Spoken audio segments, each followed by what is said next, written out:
দেখো সেই দিন কিন্তু আমি তোমাদেরকে বলেছিলাম যে আমি কিন্তু তালের অনেক রেসিপি তোমাদের সঙ্গে শেয়ার করব।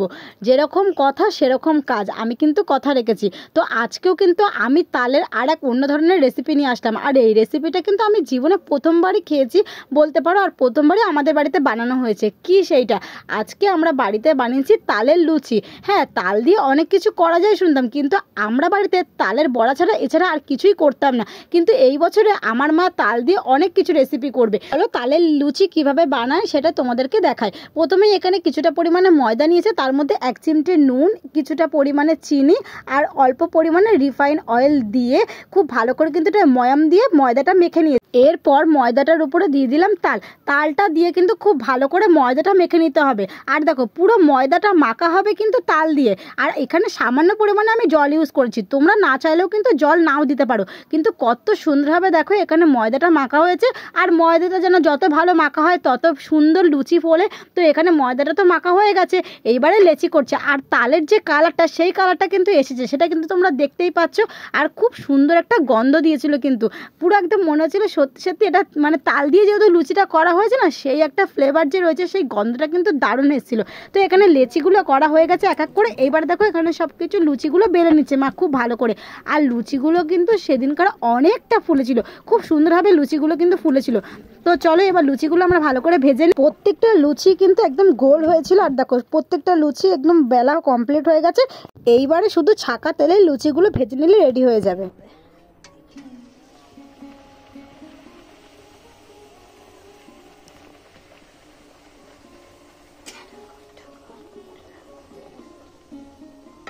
ঠিক আছে, কেমন হবে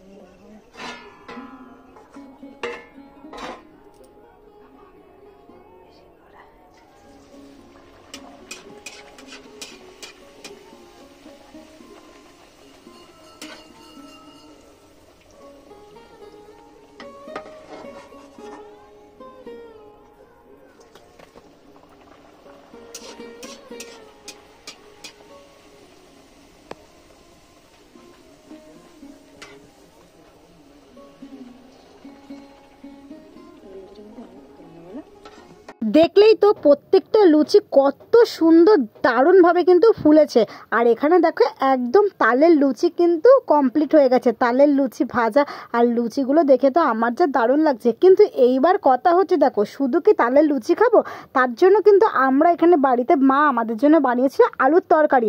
আর এই যে তালের লুচিটা আমি তোমাদের সঙ্গে শেয়ার করলাম, এটাও কিন্তু তোমরা জন্মাষ্টমীতে অবশ্যই কিন্তু গোপোষণার জন্য বাড়িতে বানিও তালের লুচি, তাহলে দেখবে খুব ভালো লাগবে। কিন্তু খুবই একদম সহজ, যেরকমভাবে আমরা বাড়িতে এমনি লুচি বানাই, এখানে শুধু জাস্ট ওইখানে আমাদের তালটা অ্যাড হবে, এছাড়া কিচ্ছু না। দেখিয়ে দিলাম তোমাদেরকে কীরকম। তো এরকম কিন্তু তোমরা তালের লুচি অবশ্যই বানিয়ে। এবার তার জন্য মা একটা এখানে নিরামিষ আলুর তরকারি করেছে।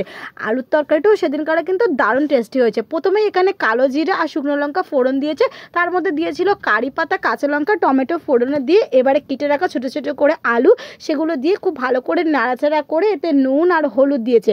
দিয়ে তারপরে কিন্তু আলুটা বেশ ভালো করে কষানোর পর এতে সামান্য পরিমাণের একটু চিনি দিয়েছে, যাতে টেস্টটা খুব ভালো আসে। তো চিনিটা দিয়ে তারপরে এতে পরিমাণ মতন জল দিয়ে ঢাকা চাপা দিয়ে কিছুক্ষণ ফুটিয়ে নিলেই, আর উপর থেকে ধনেপাতা ছড়িয়ে দিয়েছে, ব্যাস রেডি হয়ে গেছে কিন্তু আমাদের আলুর তরকারি। বিশ্বাস করো সেই দিনকার এই আলুর তরকারিটা আর তালের লুচি দুটোই জাস্ট খেতে অপূর্ব হয়েছিল, দারুণ দারুণ টেস্টি হয়েছিল। আর এখন আমার মা আমার জন্য কিন্তু প্লেটে সুন্দর করে সাজিয়ে দিচ্ছে। দেখো কত সুন্দর ফুলকো ফুলকো লুচি, আর সাথে হচ্ছে এইরকম যদি আলুর তরকারি থাকে তাহলে তো আর কোনো কথাই থাকবে না। কারোর মুখেই কোনো কথা ছিল না সেই দিনকার। সবাই আমরা একদম সাইলেন্ট হয়ে এত সুন্দর একটা নতুন রেসিপি বাড়িতে বানিয়েছিলাম, আর সাইলেন্ট হয়ে সবাই মিলে খেয়েছিলাম। অপূর্ব হয়েছিল আলুর তরকারিটা আর সাথে তালের লুচি। ভিডিওটা কেমন লাগলো অবশ্যই কিন্তু তোমরা জানিও। আর বাড়িতে তোমরা কে কে আমার এই রেসিপিটা দেখে ট্রাই করলে আমাকে অবশ্যই কিন্তু কমেন্ট করে জানিও। আর ভালো লাগলে লাইক কমেন্ট শেয়ার করে চ্যানেলটা সাবস্ক্রাইব করে দিও। দেখা হচ্ছে খুব শীঘ্রই নতুন কোনো রেসিপির সাথে। ততক্ষণ তোমরা ভালো থাকো, সুস্থ থাকো, টাটা।